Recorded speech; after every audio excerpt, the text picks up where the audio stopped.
died in your hills, we died in your deserts, we died in your valleys and died in your plains. We died neath your trees and we died neath your bushes. We're here to support the children on the border, find out what the heck's going on. What can we do? The other side? So, I like that. Exactly. What the other side? This is not right.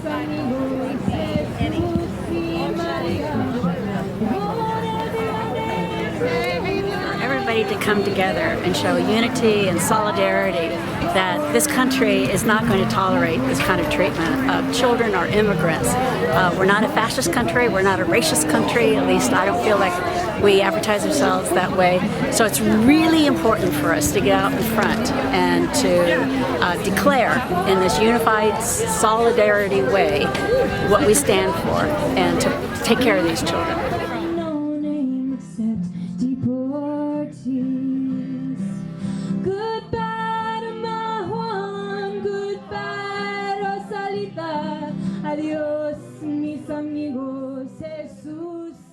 I'm Steve Young. I'm a member of the Benicia City Council.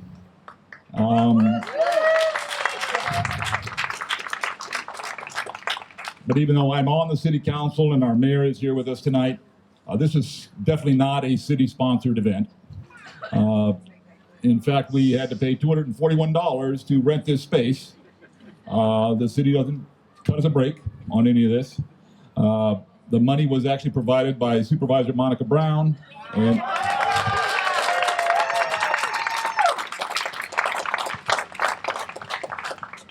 the Progressive Democrats of Benicia.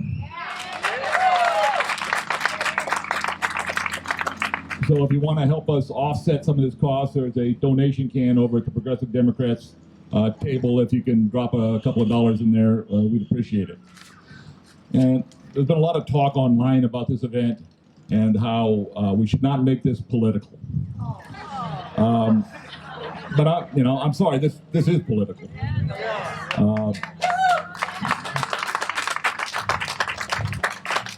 There are people, even in my own family, who tell me, you're so into politics. I'm just sick of politics. I don't pay any attention to politics. And all I can say to that is, well, you may not pay attention to politics, but politics pays attention to you.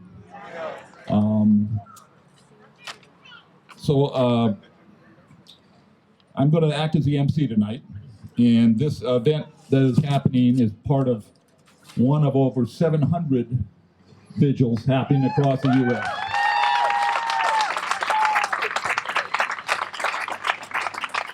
We're coming here from many different backgrounds, many different points of view, but I think one thing we have in common is our willingness to stand up and take a stand against these human detention camps.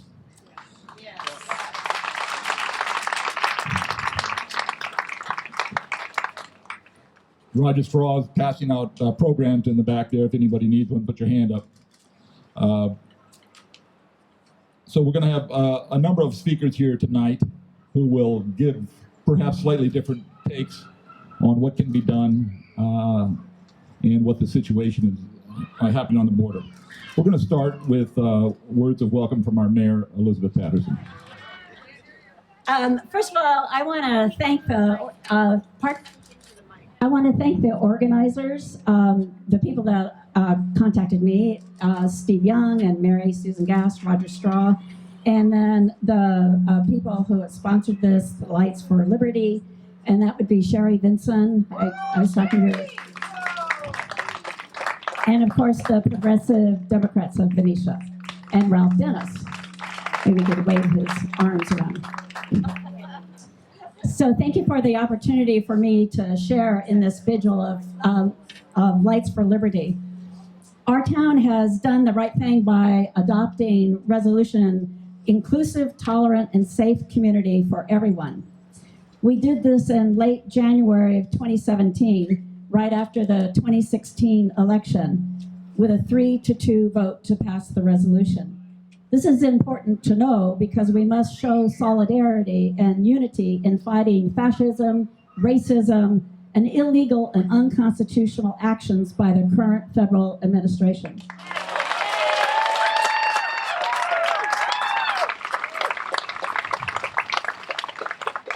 So I take no joy in that, by the way. Let me read a couple of passages. One is a whereas, and the rest will be the resolves. Whereas through the city's commitment to social justice and inclusion, one of the city's most important objectives is to enhance its relationship with all its residents, including immigrants.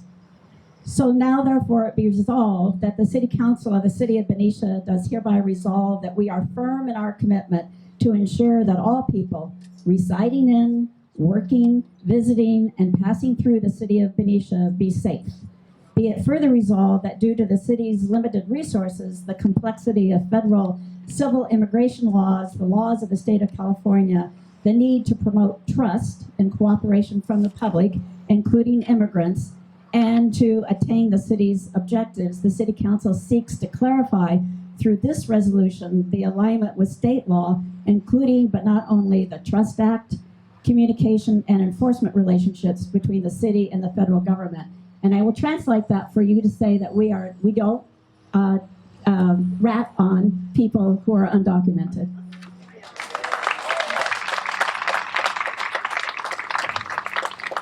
Which will explain those two votes in opposition.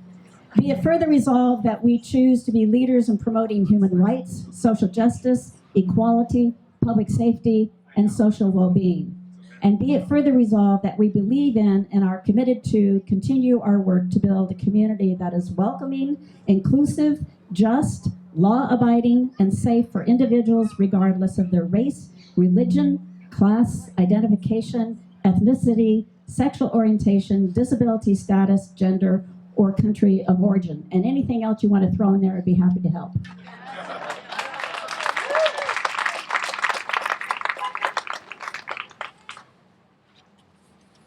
So children, wherever they are precious and beautiful, trusting, and they want their parents. They are loved. And and it pains me to recall our history where we did slaughter Native Americans, including the children. It pains me to recall our history where we took slaves and took the children away from their parents, often. But I thought our better angels had called to us and that we had seized them and wrapped that better angel in our arms as a country. I am wrong.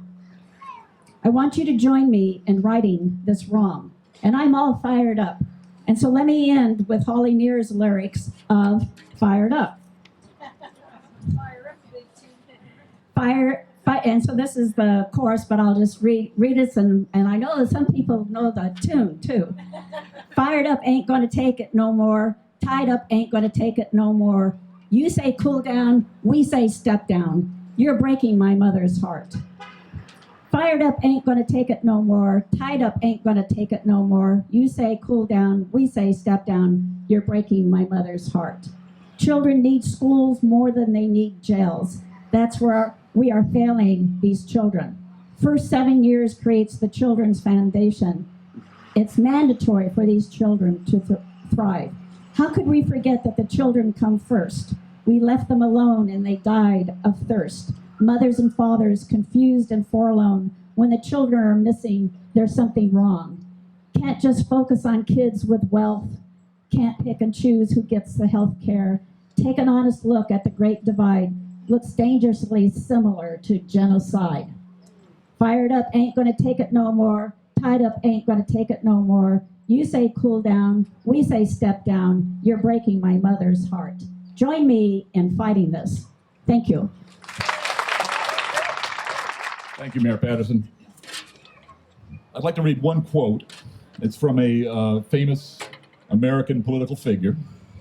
And let's see if you can figure out who said this. This, I believe, is one of the most important sources of America's greatness. We lead the world because, unique among nations, we draw our people, our strength, from every country and every corner of the world. And by doing so, we continually renew and enrich our nation. While other countries cling to the stale past, here in America, we breathe life into dreams.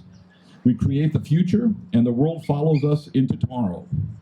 Thanks to each wave of new arrivals to this land of opportunity, we're a nation forever young, forever bursting with energy and new ideas, and always on the cutting edge, always leading the world to the next frontier. This quality is vital to our future as a nation.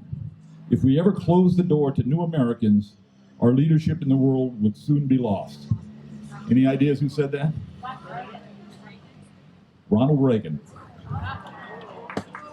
That's how much the Republican Party seems to have changed in that short period of time. So this is an issue that is not necessarily a partisan issue. I'm sure that there are Republicans of good faith who share our concern, and maybe they're out here tonight.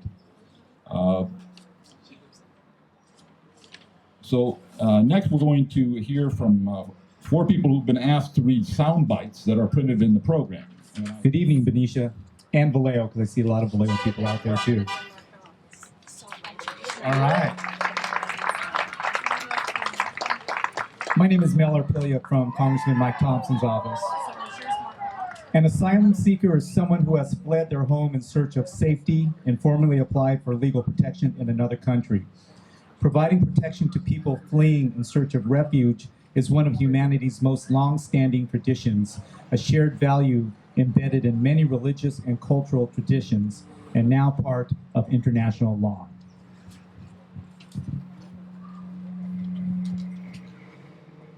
Expressing grave objections to immigration policy, which has forced them to violate international law, U.S. asylum officers filed a federal court brief demanding an end to President Donald Trump's so-called, quote, remain in Mexico, end of quote, policy under which asylum seekers had been turned away at the U.S.-Mexican border, ordering people who are exercising their legal right to seek asylum to turn back and endure a months-long or years-long wait for their applications to be processed is fundamentally contrary to the moral fabric of our nation, our international and domestic legal obligations. If immigrants are unhappy with the detention centers, just tell them not to come. Our Border Patrol people are not hospital workers, doctors, or nurses. Many of these illegal aliens are living far better now than they were when they came. Si son inmigrantes y no están felices con las condiciones de los centros de detención, díganles que no vengan.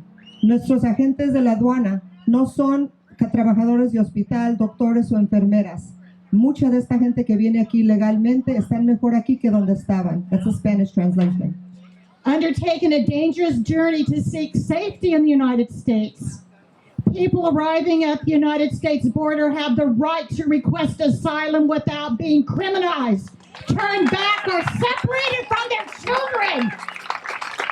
The welcome-up approach to asylum seekers is contrary to not only common sense, but our fundamental values. In America, liberty should be the norm for everyone, and the detention the last resort.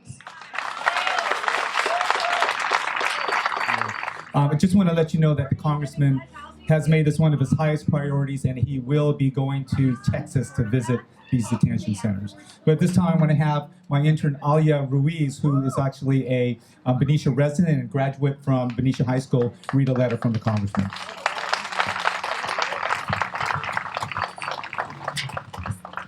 Dear friends, I'm sorry I cannot be with you. Sorry. Right into your mouth. But work has me traveling from legislative votes in Washington. Tonight's vigil is an important reminder of the values we must work toward to promote as a community and as a nation. Those migrants at our southern border are fleeing the worst kind of violence in the world. They are suffering, and we have a moral responsibility to help them, to act with compassion and empathy as we would want a stranger to treat our own children. There is no one fix for this problem, but I am working in Washington to do everything we can to provide these children and their families. I voted to pass a bill that provides funding for basic necessities like food, clothes, diapers, and medical supplies.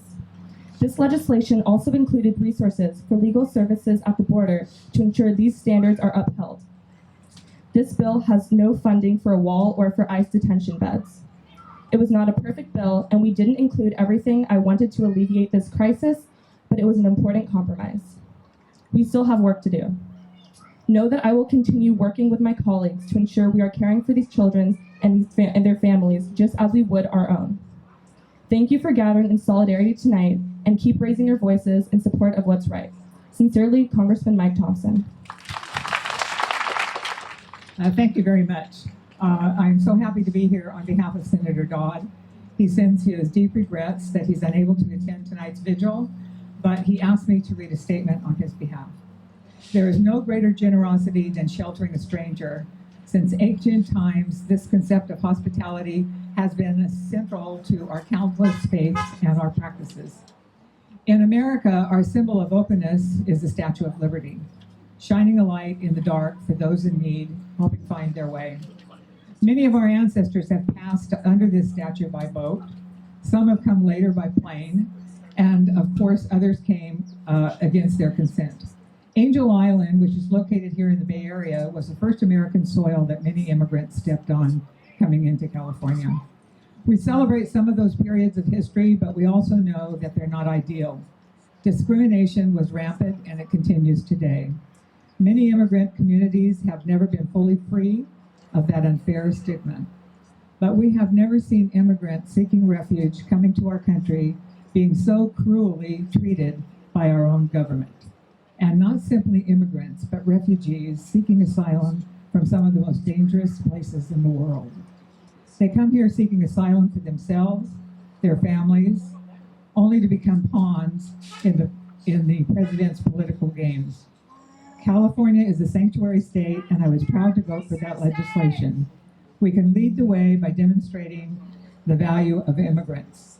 Immigrants commit fewer crimes, pay taxes and Social Security while never receiving the benefits. And frankly, they do all the dangerous and hard work that many of our people will not do. We know in California that immigrants make us stronger, not weaker.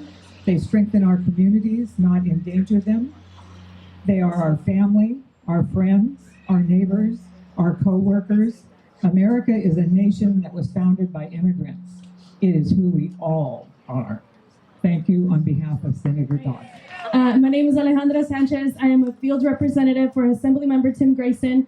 He sends his deep regrets for not being here today, but he wanted me to read the following comments that he prepared for today. Good evening. I'd like to recognize and thank the Lights for Liberty Committee for putting this event together, along with the Progressive Democrats of Benicia. Thank you all for allowing me to join you tonight as we stand together in support of people and families leaving behind all that they know and hope for a better, safer life here in America. Tonight, we stand with millions across the nation. Together, we are calling for this administration to act with compassion, to enact policies that are grounded in our humanity, and to open our arms to anyone yearning to breathe free. And we are calling on Congress to take action when this administration continually refuses to do so. My heart was broken by the recent image of Oscar Alberto Martinez and his 23-month-old daughter who drowned while trying to cross the Rio Grande. My heart breaks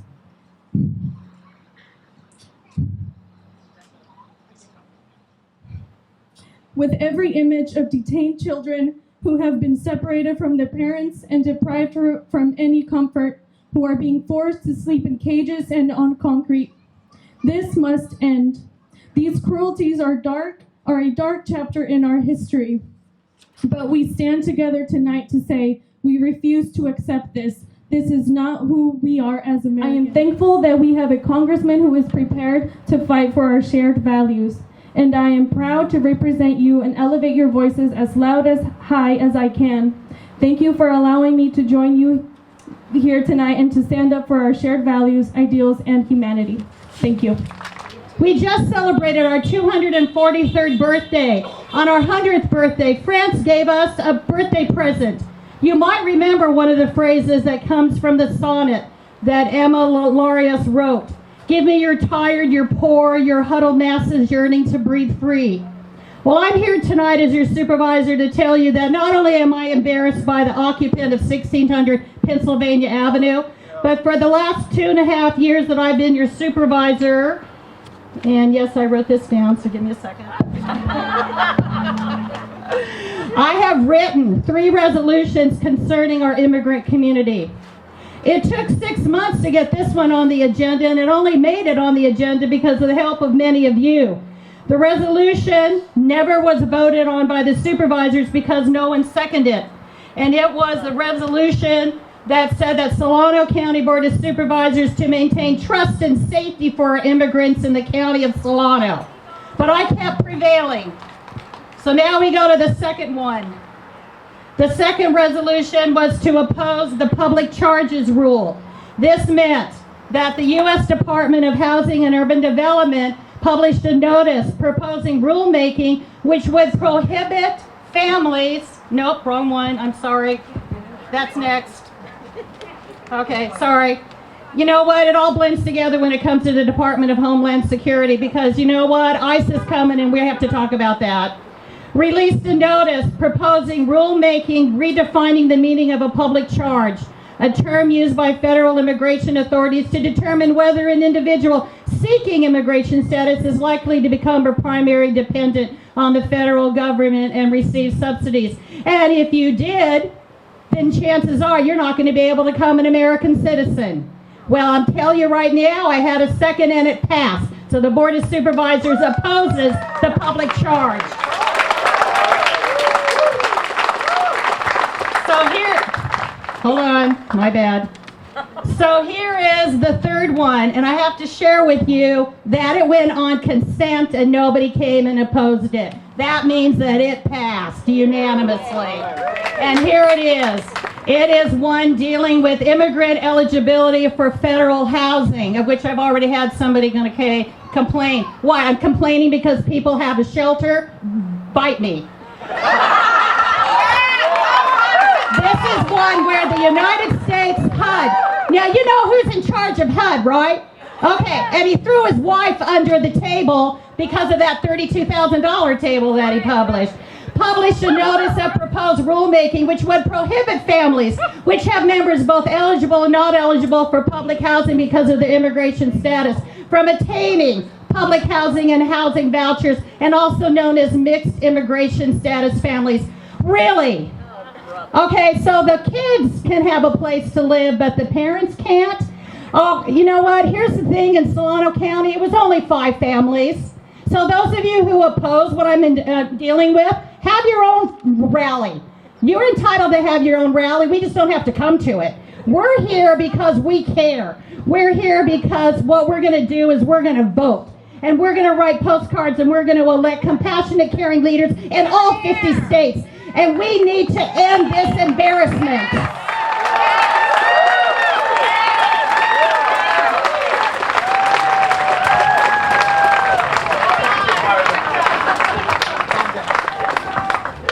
Now, if only Monica would show a little emotion on this stuff.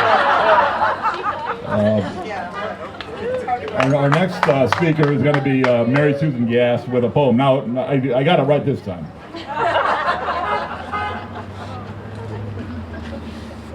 I needed to be transitional.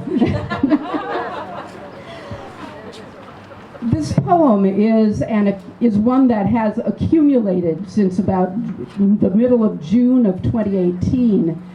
That was around the time that I think many of us were just becoming aware of the family separation program.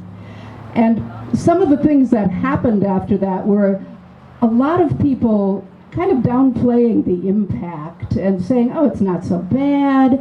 And those same voices are there regarding the current situations of detention. So this is my poem. Sometimes I feel like a motherless child. Sometimes I feel like a fatherless child. Sometimes I feel like a tossed away child, a long way from home, a long way from home. See, here's the thing, Mr. Candidate for the U.S. House of Representatives, Miss TV host, and other assorted apologists for the detention of children, the crying and sobbing and the calling out for mommy and poppy that you write off as nothing more than you'd hear on a typical morning at the neighborhood daycare drop-off, or that you equate to a summer camp experience, really is intrinsically, substantially, irreconcilably different. At daycare, at least at all the daycares I've known, nobody wrenches you away from your mother while she's nursing you. Nobody wrestles your father away from you while he screams your name and you scream in terror. Nobody loads you on a plane and dumps you in the middle of the night in places with names like Grand Rapids or Topeka. At summer camp, nobody keeps you in a cage where you sleep when you can, scrunched and contorted, tormented by lice, covered by the bleak aluminum wisp of a blanket, where you wake for weeks on end in the same soiled clothes, your cough untreated, your fears untended, stalked by nightmares that don't dissipate with the dawn, where there is no play, no food that warms and nourishes, where the exuberant, unruly energy for which childhood is noted withers, wailing and clutching its forsaken heart. And most of all, listen up here, most of all, the difference is that at the end of the day, at the end of camp, the person who dropped you off picks you up and takes you home, undamaged, back to the people who love you. I hope someday you'll feel like an eagle in the air. Someday you'll fly like an eagle in the air.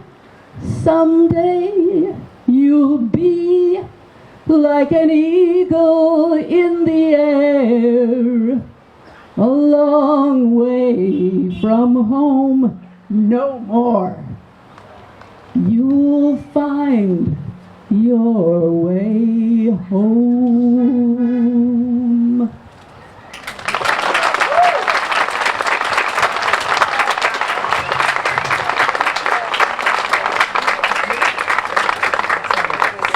Thank you, Mary Susan. That was really beautiful. Our first speaker from one of the organizations that's active in the immigration crisis and trying to help immigrants around Solano County is Catholic Charities.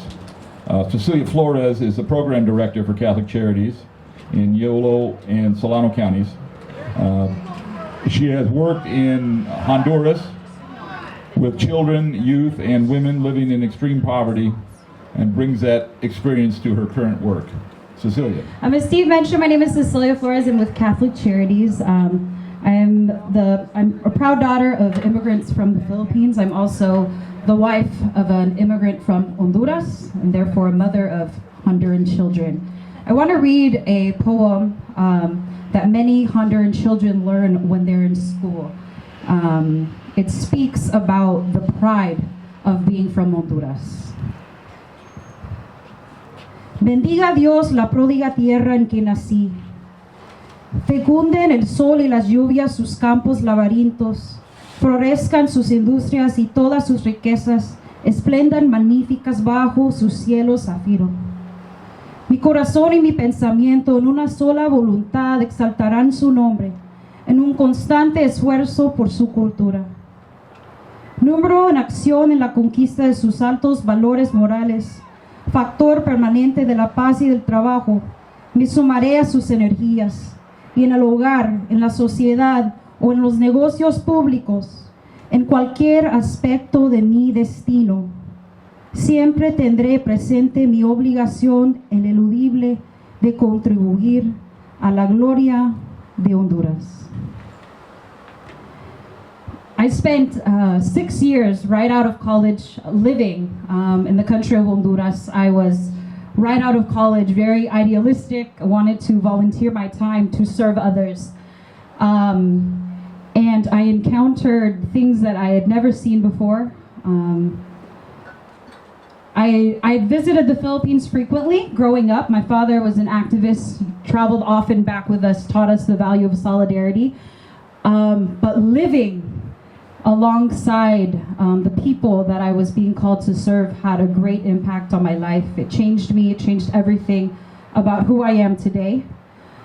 When I came back to the United States, I was pregnant, married. My husband, we got married in Honduras, and I started working. And I realized right away that it was difficult to connect what I had experienced and what I have lived there to the reality of the American life. I think in many ways just living in this country gives us an access to a privilege that we will never understand, even myself as a person of color. When the caravans from Honduras, I remember the first time the first caravan started making its way up north, many people knew that I was in Honduras for a long time, so they wanted to know what I thought.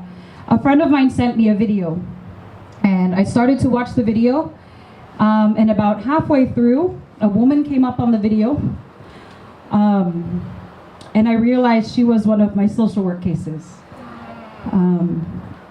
So the 3,000 anonymous, faceless migrants then became people that I knew and that I loved. In her interview, I saw that the child that was with her in the caravan was younger than the child that I knew when I was taking care of her and helping to assist her. And she mentioned in the interview, I left my 12-year-old son behind.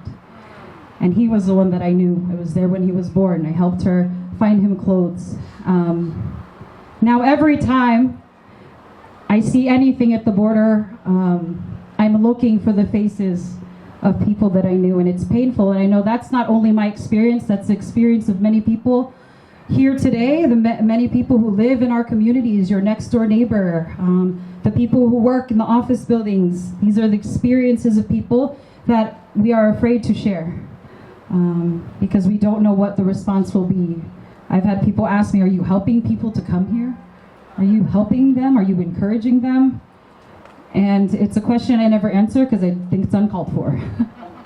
So I thank you all tonight for your support. I encourage you all to continue to lift this cause up because as it is, perhaps you don't know personally anybody that is coming, but there's someone's daughter, there's someone's father, they are someone's sister, there are people who are loved.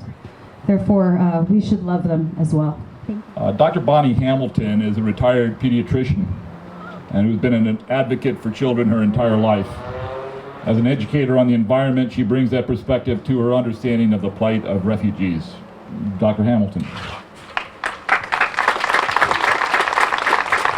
Thank you, Steve.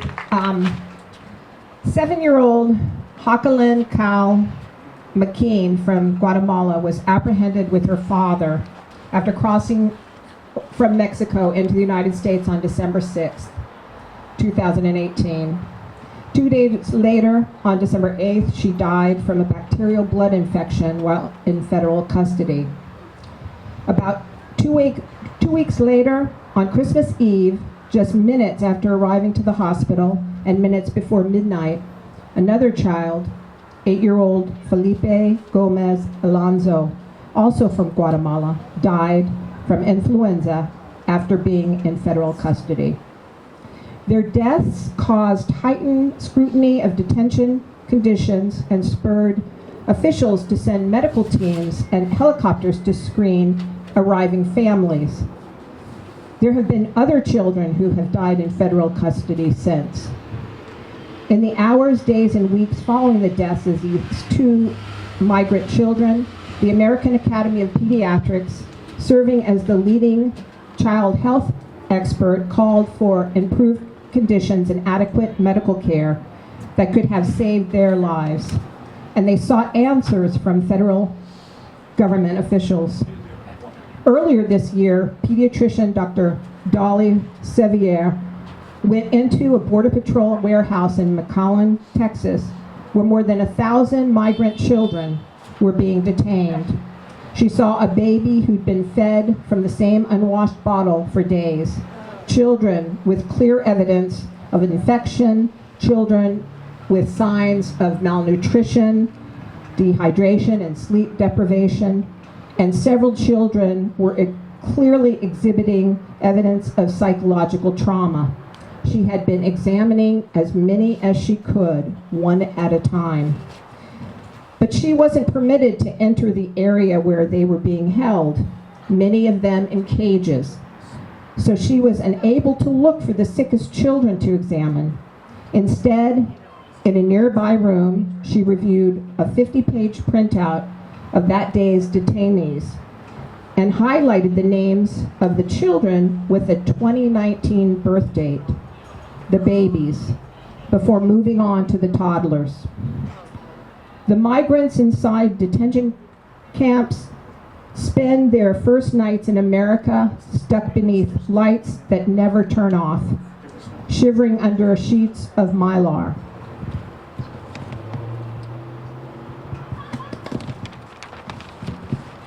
When Dr. Sevier asked the 38 children she examined that day about sanitation, they all said they weren't allowed to wash their hands or brush their teeth.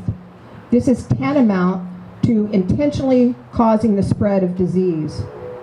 A Customs and Border Protection official wrote in an email that the agency aims to, quote, provide the best care possible to those in our custody, especially children.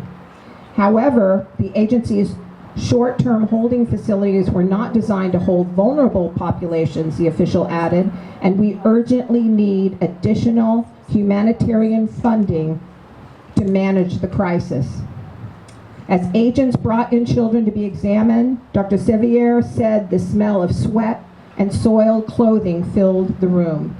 They had not been allowed to bathe or change their clothes since crossing the Rio Grande and turning themselves over to officials.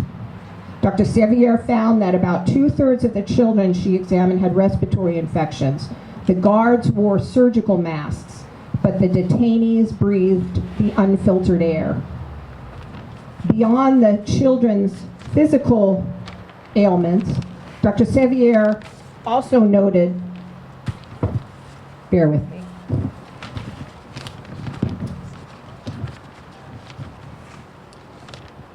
she was also worried about their mental health. She asked to see a 2-year-old child from Honduras along with his teenage brother. The older boy was excited because officials had kept them separated for more than 2 weeks. But when the guards brought the toddler over from the, quote, daycare, where the littlest detainees are held, he stared with wide eyes and began panting heavily, hoarsely, and persistently for the rest of the encounter. Most children his age would normally cry and resist, but this toddler behaved differently and was perfectly submissive to her authority. This is such an unusual behavior for a child of his age that she could only explain it as a sign of significant emotional and mental trauma. When Dr. Sevier asked to see a 3-year-old girl, a dour guard wearing a surgical mask said she's having a bath, a luxury one official told her is available only to babies that have no guardian with them. In the facility's standard cages, there is no soap or showering for the children. Border Patrol has long maintained that it is not equipped to handle children who are supposed to be transferred into the custody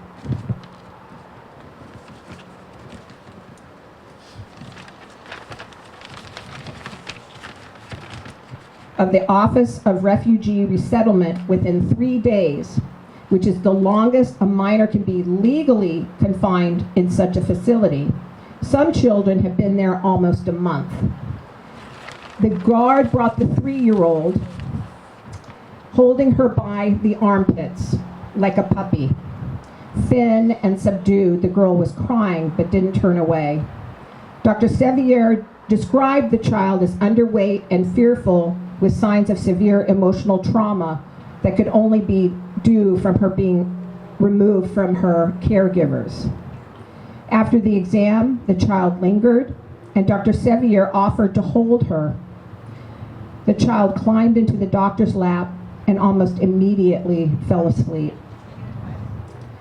Dr. Julie Linton from the American Academy of Pediatrics stated that the source of illness in a facility like this is largely due to the facility itself and not due to migrants carrying infectious disease.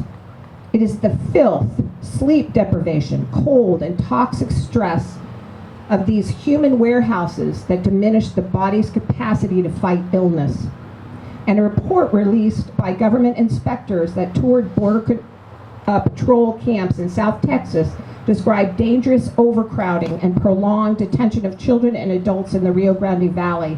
One Border Patrol supervisor, according to the report, called the holding facility a ticking time bomb.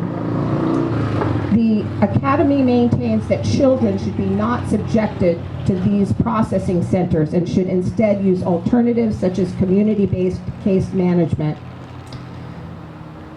The deaths of Jacqueline and Felipe spurred a national dialogue about the medical care of migrant children in federal custody. Children have unique vulnerabilities that may easily be overlooked by medical professions without pediatric expertise. Children are not little adults. They get sick more quickly, and each hour of delay can be associated with serious complications. So tonight, let's light up the sky for Joaquin, Felipe, and all the other children and their families who have suffered and are suffering. Thank you very much for being here. Before her appointment as the Executive Director of Catholic Charities, Miriam Sammartino was an immigration lawyer. So I think she has some particular insight that she might be able to share with us briefly. Hi everyone, can you hear me? Yeah, okay. So, like he said, my name is Miriam Sammartino, current Executive Director of Catholic Charities. But that's not all I am. I am illegal. I am a citizen. I am a mother.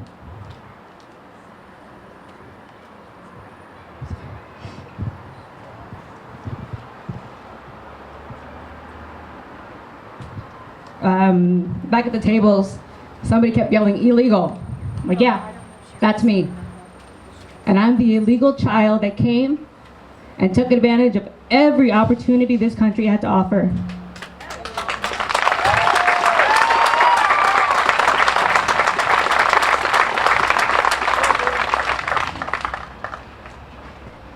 And there are 13,000 children right now in cages that are not given that opportunity, that have been torn apart, been traumatized.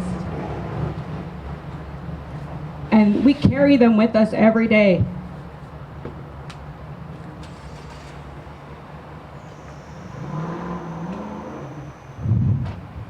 I'm here because my family came to this nation believing that it was full of hope and dreams, and everything that you ever wanted you could make true here. And we're here because we know that that's our potential. That is what truly our nation is. And what we're living right now is not our truth. The human dignity to live, to love, to have your parents, to eat, to bathe, that is not something you give to us. That is something we are born with. And so to sit in this nation and to know that people out there think that they have a right to decide what we do with other people, that's heartbreaking, and it's not who we are.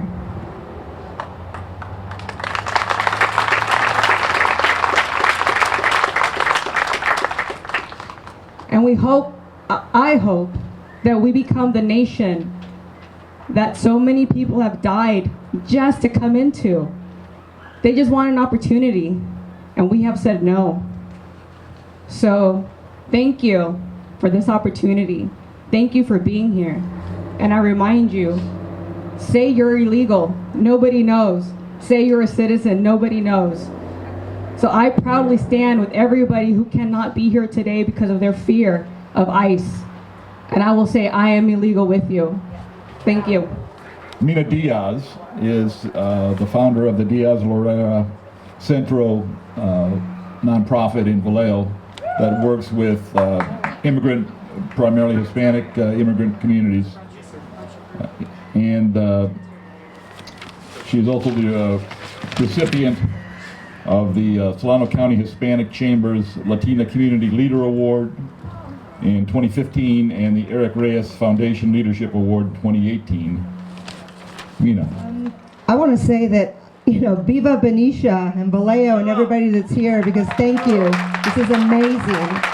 I'm going to be honest with you. I didn't expect such a big turnout, so it really warms my heart that there's so many people that care about what's happening. We've heard stats today. We've heard what's happening at the border. I was going to write a speech, and in fact, I was sitting back there writing some notes, and I just decided that I'm just going to go with my story. I want you to know what an immigrant feels when they come to the United States. I am that immigrant child that at 4 years old made that trip with her parents from Mexico. Okay? My father always told us to feel very proud of who we were, to never forget where we came from, and to love this country that gave us an opportunity, but also know that we contribute back more than people say that we take. Yes, we do. As a child, I remember not speaking English and being put into a classroom with 30 other kids that looked at me like I was some weird person from Mars. I'm not going to use the word alien because that's not in my vocabulary. I don't like that word because we're not aliens.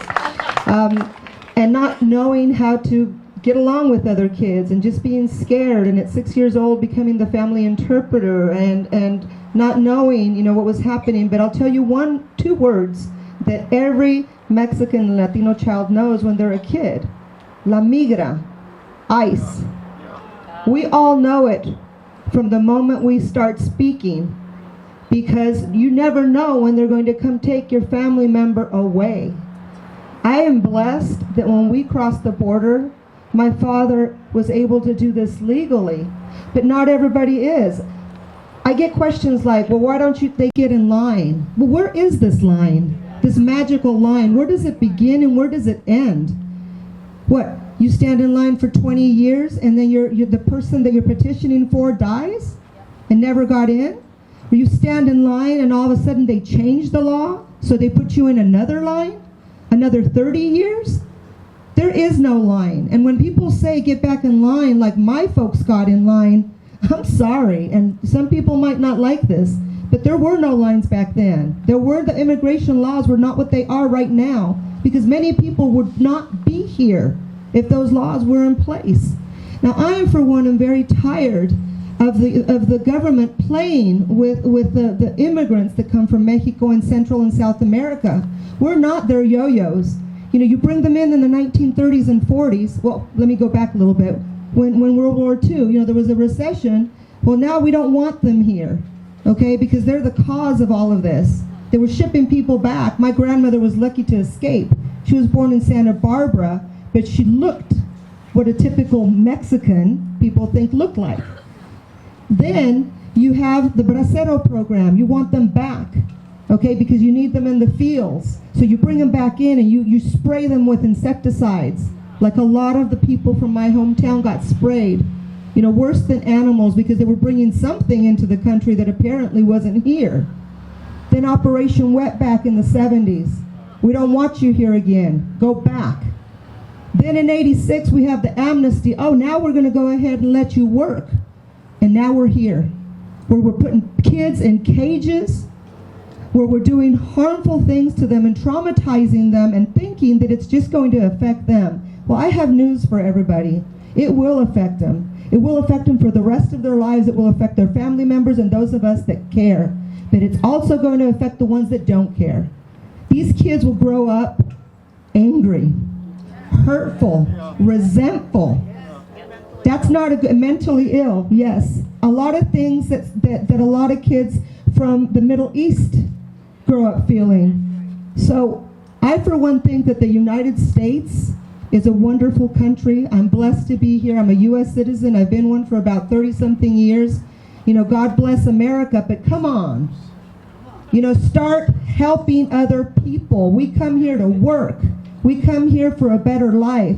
And what's happening at the border is not right. These kids should not have to pay for any decision that was made by their parents. You know, these are children. I have a 4-year-old grandson. And excuse my language, but I'll be damned if I'm just going to sit back and watch everything fall apart while my little grandson is growing up.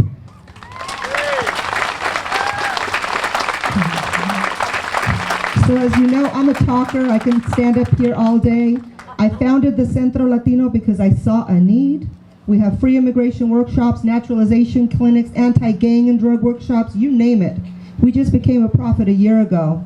Everything came out of my pocket and my family's pocket. We weren't taking anything, we were giving back, making people better, making a community better.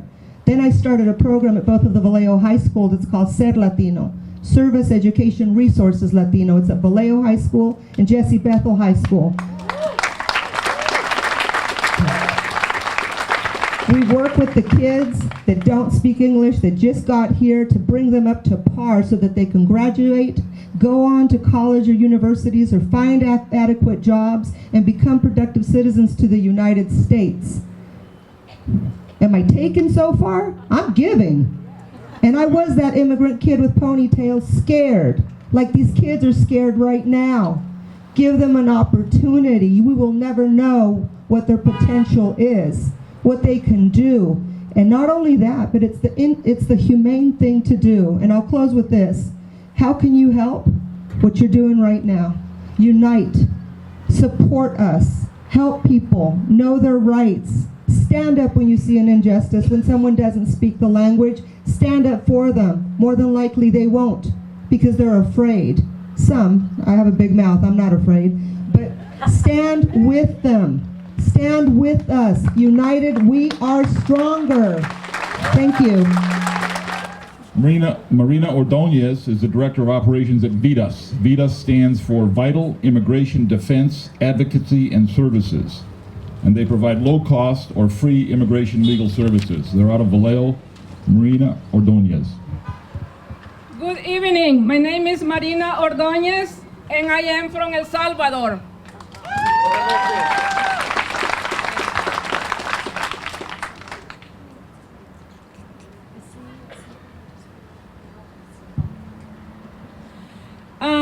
Like Steve said, I am the director of VIDAS, and every day we hear the stories of the people who are coming from Central America as refugees applying for asylum. We hear their cries about their during the detention and during their trip all the way from Salvador, Guatemala, Honduras through Mexico, and how they're put in these cold cages in detention centers.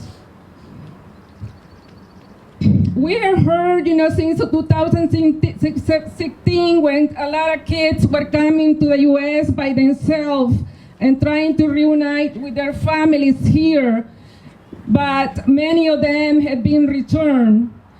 I came here to the United States in 1981 because of the third war in El Salvador. So I was a refugee here, and one of the first families in Tucson, Arizona, that was granted political asylum. So my passion to work with immigration comes from that, from coming from a country where there was a civil war, and that winning an asylum case here in Arizona.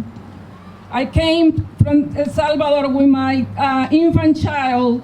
As many people are coming now with their infant children, the mothers, the fathers coming with their children, because many times that's the only way they are let into the United States. But then when they are in these camps, they have to have their stories. They have to listen to their stories, because many of these people are really here because of the economic situation in their countries, but also because of their the violence that are in their countries or they are fleeing to come here to save their life, but in trying to save their life, they also are losing their lives in the border and through the desert. So the only way that we stop this, we know the government is not helping by making everything worse than ever. So the only way we can stop this is being united. That's just the way you all are here. I'm so glad and happy to see so many people, especially in this evening on a Friday, that many people probably will be doing something else, but you guys are here. So how can we stop? The only way we can stop is being united. So thank you for being here tonight. Our final speaker is Will Baker. Will's with the Solano County Rapid Response Network, and they are a network that warns of imminent raids by ICE. And we know that there is one coming, or so it's being threatened.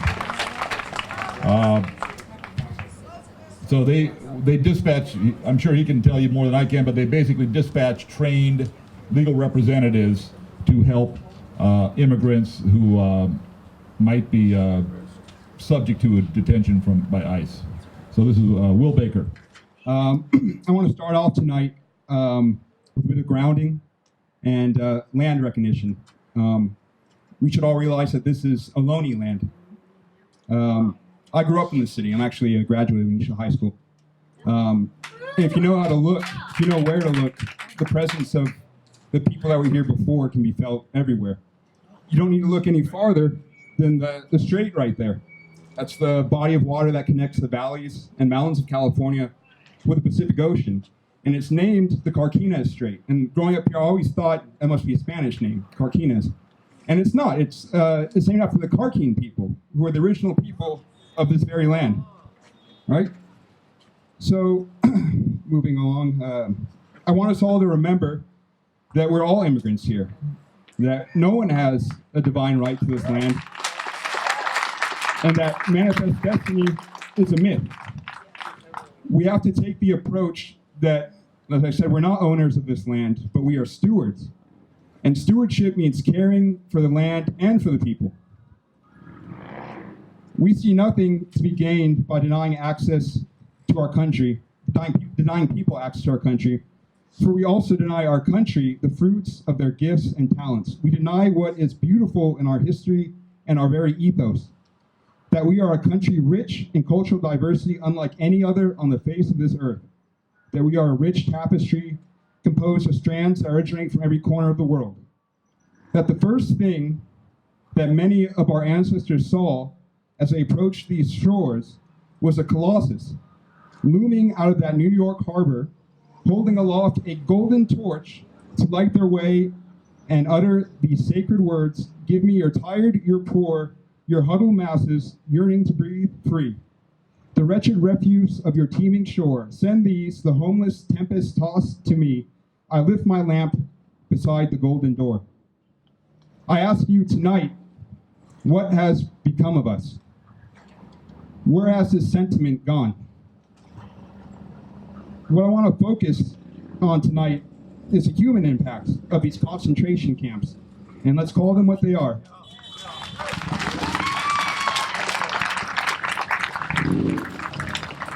And I'd like to issue a call to action.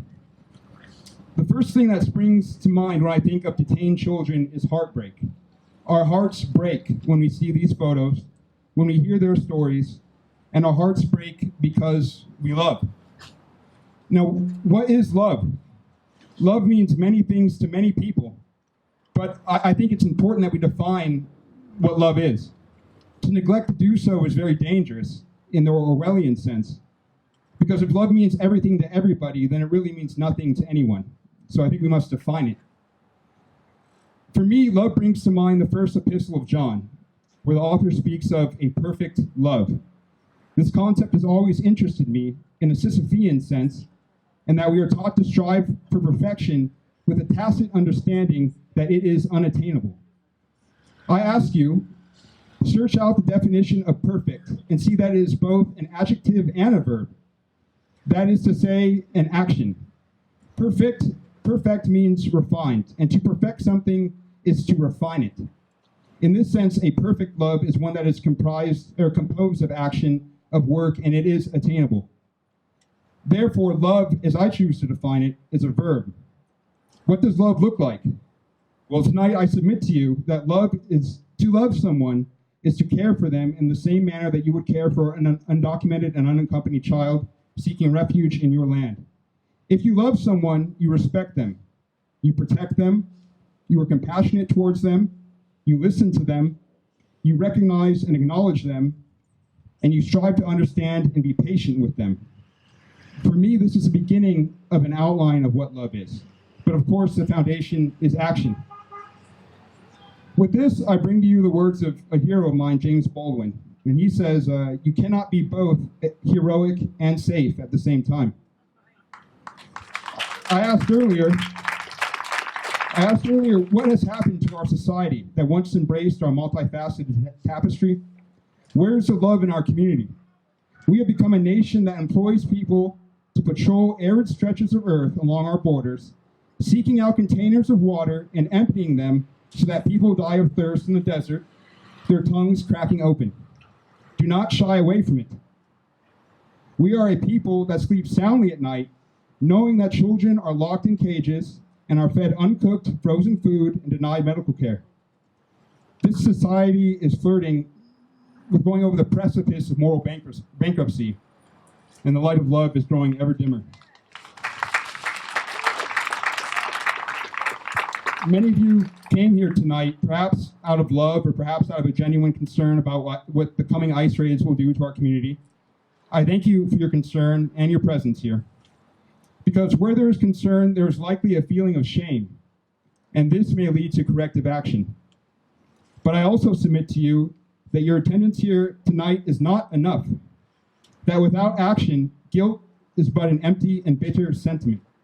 I implore you to realize that I implore you to realize that you and your immediate community are not unaffected, and they will not go unaffected. Do we want to raise our children in a society that commits the aforementioned crimes and others far, far worse and does not bat an eye? Consider for a moment the subconscious psychological impact that it has upon our children. Consider for a moment the effect of growing up in a society that is devoid of love. Consider for a moment the fact that to deny others their humanity is to deny yourself your own humanity. The bailiff is as much a captive as the prisoner. Whether you actively partake or not, a nation that commits crimes of this nature against other human beings cannot expect that its soul will go uncorrupted. For me, a means of that action, a means of making that love manifest is the Solano County Rapid Response Network. 24 hours a day, 7 days a week, we run a hotline that will take calls, dispel rumors of ICE raids. I'll let my colleague explain it in just a moment when all's done.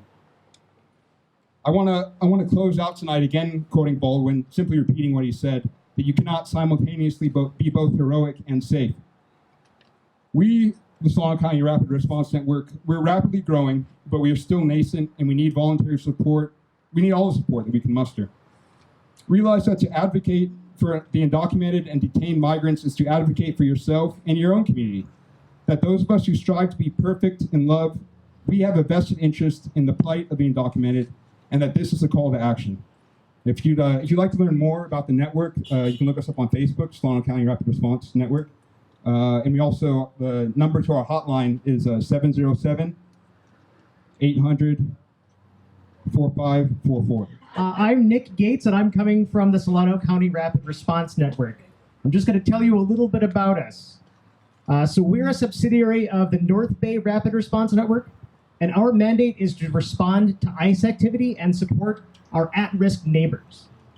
We do this by operating a 24/7 hotline, like Will said, that responds to ICE by sending volunteers to confirm or dispel rumors of their presence. And if we confirm it, we'll respond to ICE enforcement actions by dispatching trained legal observers to witness and document detainments and raids, which means that ICE can't operate in secret. That's how they operate. We're the eyes and ears. We'll confront them and be your eyes and ears, because that's what they do. They operate by secrecy. They're the secret police. We simultaneously provide knowing your rights information so people know that what they can do and what they can't do. Access to legal resources like lawyers and accompaniment and support services for the affected families. So that like if people go to immigrant court, they've got somebody who knows the language and can actually just hang out with them and keep them safe. So the Solano County Rapid Response Network began in 2018 when concerned neighbors attended a North Bay legal observer training in Sonoma.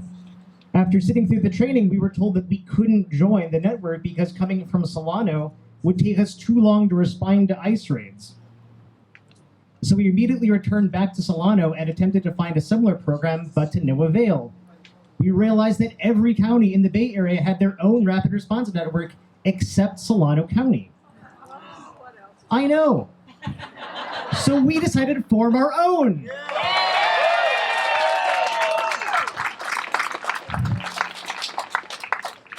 The North Bay has been gracious in providing guidance and support, and over the past year, we've grown in size and influence in Solano County.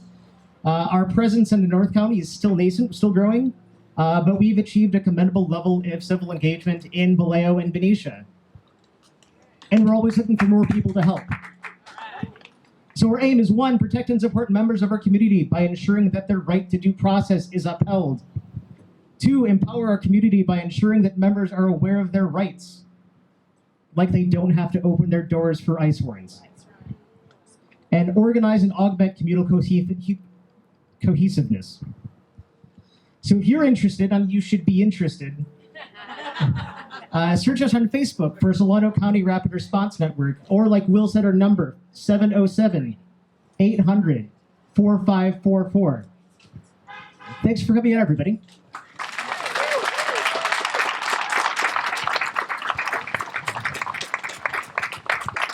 Thank you. So many people have said, well, what can we do to help? Our outrage is palpable, but what can we do as individuals and families to help the situation? Well, one thing you can do is help these organizations that have been here tonight. These are local organizations working on these issues, and so I'm sure they could use all the support, financial support, volunteers that you could muster. On the larger picture, what can be done? What's happening on the border? Well, in my view, there needs to be more money sent to Central America, to the countries of El Salvador and Honduras and Guatemala, to try to address some of those conditions that are forcing these people out of their countries. We need more money for judges and courtrooms and lawyers to try to help people who are applying for asylum. It's not illegal to apply for asylum. In fact, it's illegal to not allow people to apply for asylum. And that's true. And that's true around the world. And this is something that came out of World War II and the Holocaust, where there were lots of refugees fleeing war-torn conditions. And what's happening now is very similar to that. So we got to make that easier for people to actually apply and be heard. The pressure that is building about this issue has had some effect. Congress has passed a bill that has sent money down there to try to ease some of the conditions. One of the things that the administration has done is opened up a new detention center. It's 110 miles from San Antonio. That's a long way for family or for lawyers or advocates to get to the rather remote location where this place is. The government issued a $300 million contract to manage that facility, private contract, and that works out to $775 per child per day. For that kind of money, you could stay in a Trump hotel. I don't think that's going to happen. But anyway, What I'd like to do is, first of all, get a round of applause to all the speakers here tonight.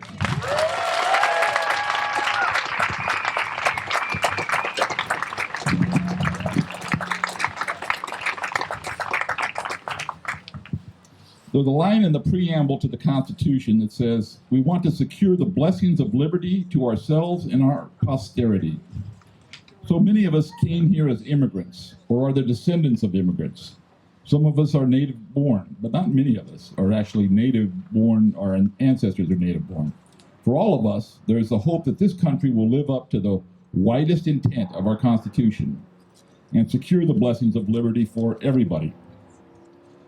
Woody Guthrie wrote a song about that, and we're going to ask you to join us in singing This Land Is Your Land.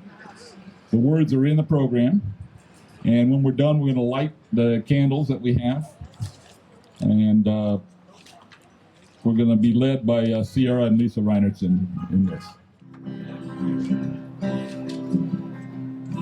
Daddy, this land is your land, this land is my land, from California to the New York Island, from the Redwood Forest to the Gulf Stream waters. This land was made for you and me. As I was walking that ribbon of highway, I saw above me that endless skyway. I saw below me that golden valley. This land was made for you and me. This land is your land, this land is my land, from California to the New York Island, from the Redwood Forest to the Gulf Stream waters. This land was made for you and me. There was a big high wall there that tried to stop me. Indigenous people never divided this land. Thousands of years without a border. This land was made for you and me. This land is your land, this land is my land, from California to the New York Island, from the Redwood Forest to the Gulf Stream waters. This land was made for you and me. Nobody living can ever stop me as I go walking that freedom highway. Nobody living can make me turn back. This land was made for you and me. One more time. This land is your land. This land is my land. From California to the New York Island, from the Redwood Forest to the Gulf Stream waters. This land was made for you and me. This land was made for you and me. That was great.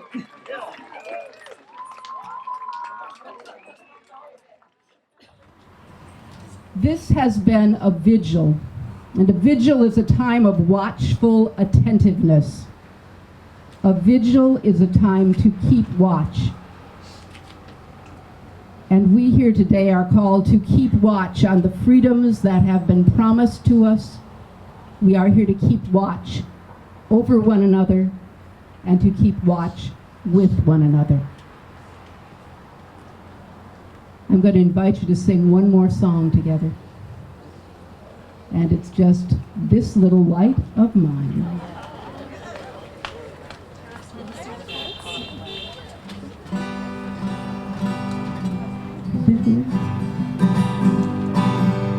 This little light of mine, I'm gonna let it shine.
remember what we've done here and take this light with you.